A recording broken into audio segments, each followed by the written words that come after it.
अनाया ने एक भिखारी को पैनकेक दिया, लेकिन बदले में भिखारी ने उसे एक जादुई लिखने वाला ब्रश दे दिया। उसने कहा कि यह ब्रश उसकी जिंदगी बदल सकता है। अनाया जल्दी जल्दी यह बात अपने पिता विवान को बताने गई, लेकिन जब उसने पीछे मुड़कर देखा तो भिखारी गायब हो चुका था। शुरुआत में विवान ने इस बात को गंभीरता से नहीं लिया। जैसे ही अनाया ने उस ब्रश से चित्र बनाना शुरू किया, वह तुरंत एक वाटर कलर पेन में बदल गया। अनाया ने देखा कि उसके पिता की दुकान पर बहुत कम ग्राहक थे। उसने एक तस्वीर बनाई जिसमें दुकान पर ढेर सारे ग्राहक दिख रहे थे। अगले ही पल दुकान लोगों से भर गई। हर कोई सामान खरीदने के लिए टूट पड़ा। अनाया ने देखा कि उसके पिता कितनी मेहनत करते हैं। उसने एक और तस्वीर बनाई जिसमें दिखाया गया कि विवान किसी अमीर उद्योगपति के लंबे समय से खोए हुए बेटे हैं। अचानक एक लग्जरी कार दुकान के सामने आकर रुकी। एक अमीर उद्योगपति राजवीर मल्होत्रा ने उत्साह से कहा कि वही विवान का असली जैविक पिता है। यह सुनकर विवान पूरी तरह हैरान रह गया। सालों की जुदाई की भरपाई के लिए राजवीर ने विवान को एक बॉक्स दिया। उसमें न सिर्फ एक लग्जरी कार और एक विला की चाबियां थी, बल्कि 200 मिलियन अमेरिकी डॉलर वाला एक बैंक कार्ड भी था। विवान को लगा कि ये सभी लोग झूठ बोल रहे हैं।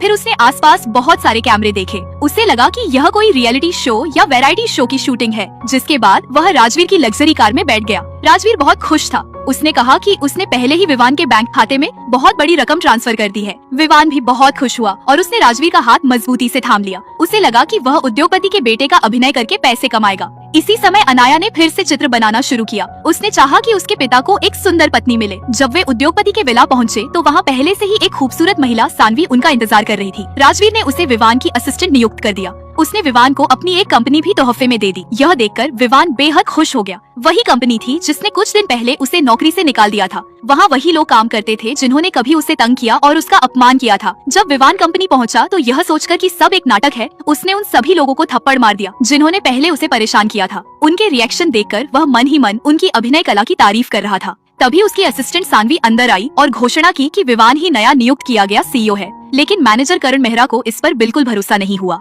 उसने सिक्योरिटी गार्ड्स को विवान को पकड़ने का आदेश दे दिया। एक कर्मचारी ने शराब की बोतल उठाई और विवान को बुरी तरह मारने के लिए आगे बढ़ा। लेकिन दूसरी ओर अनाया पहले ही अपने पिता को एक सुपर हीरो के रूप में चित्रित कर चुकी थी।